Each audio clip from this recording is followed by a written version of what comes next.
Olá, tudo bem?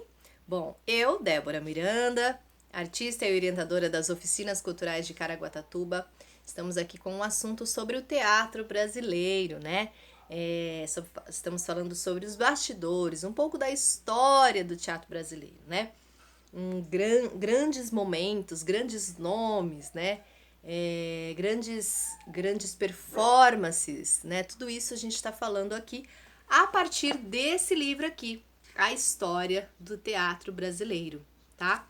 Então, hoje nós vamos falar agora, né? Vamos iniciar o capítulo falando o teatro no pré-modernismo, né? Então a gente vai entender um pouquinho aí como era, né? O que estava acontecendo naqueles bastidores daquela época. Vamos lá? A permanência do teatro cômico e musicado. Na primeira década do século XX, o Rio de Janeiro, capital da recém-proclamada República, viveu uma enorme transformação urbanística sob o comando do prefeito Francisco Pereira Bastos, o então chamado Bota Abaixo. Implementou profundas modificações no traçado urbano da cidade, nos moldes da reforma promovida no século XIX em Paris. Adotando como slogan a frase o Rio civiliza-se, criado pelo jornalista Figueiredo Pimentel na coluna Binóculo, da Gazeta de Notícias, esse processo modelado pelo cosmopolitismo parisiense não previu a participação da população de baixa renda. As partes nobres da cidade foram destinadas às elites e as camadas populares da população foram empurradas para o subúrbio e para os morros, tá? Botafogo, Laranjeiras, Catete, Glória e as novas grandes avenidas do centro da cidade representavam um Rio civilizado.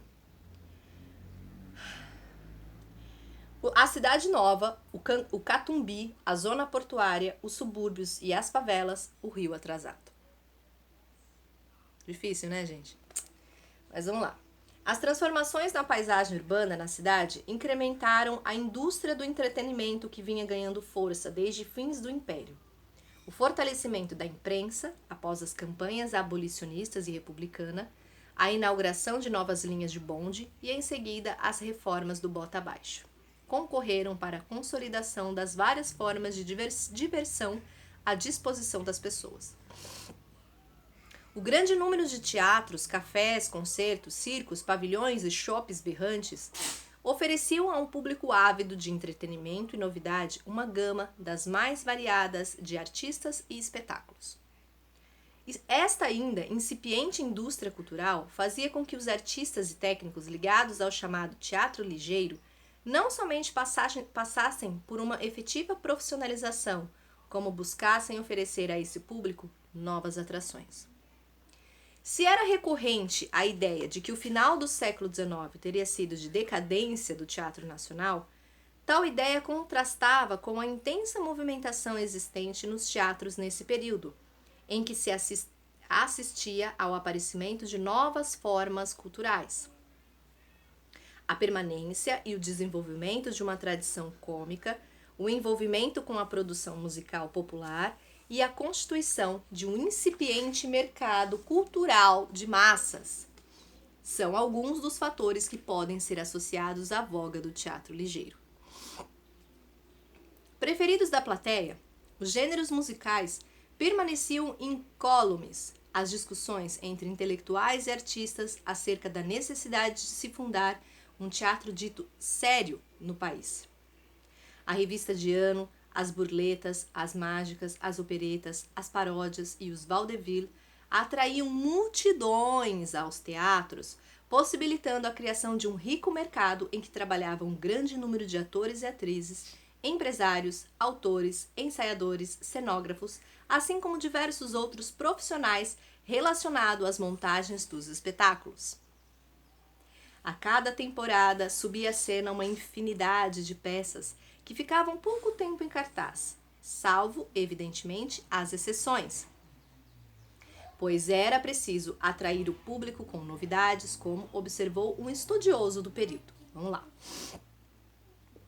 Ninguém fez ainda um levantamento aprofundado, minucioso, a fim de descobrir quantas revistas de teatro foram a cena neste quase 130 anos de sua existência no Brasil.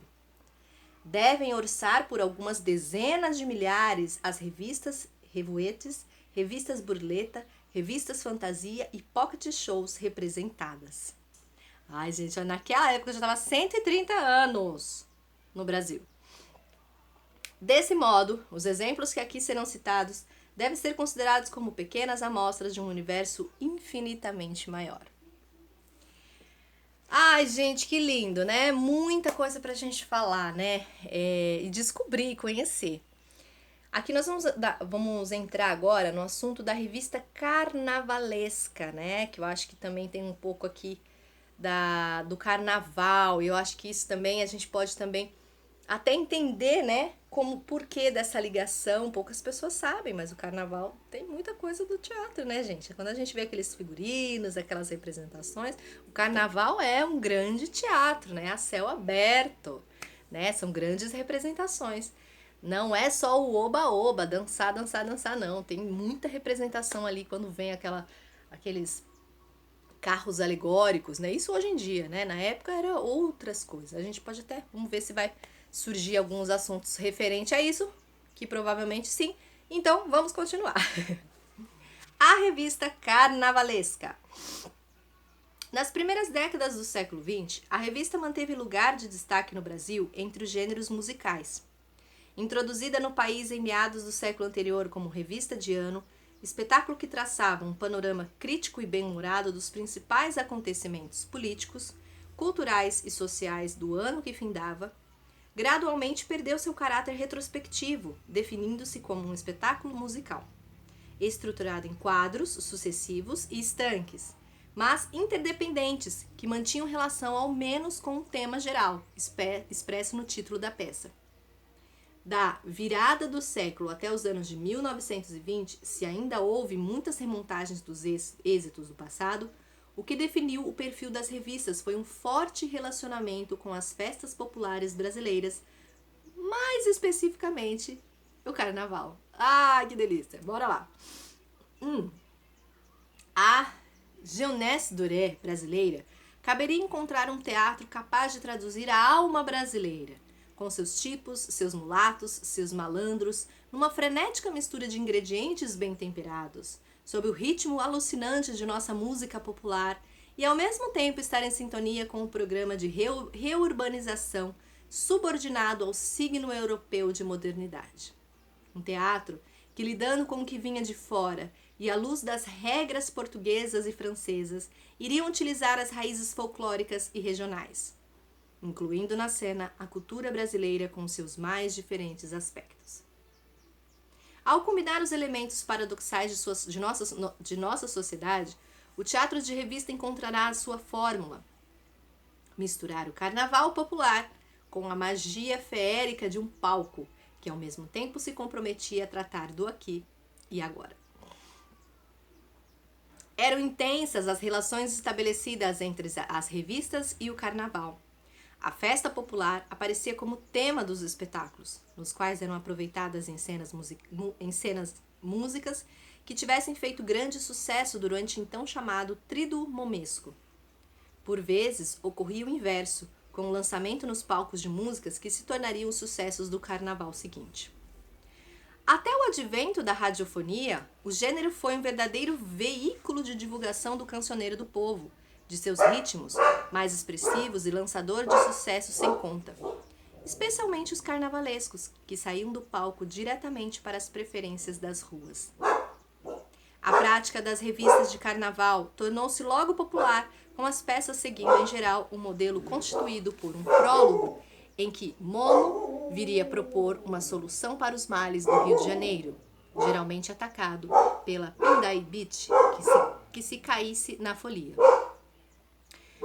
A apoteose final deveria ter atrizes representando as 3 sociedades carnavalescas.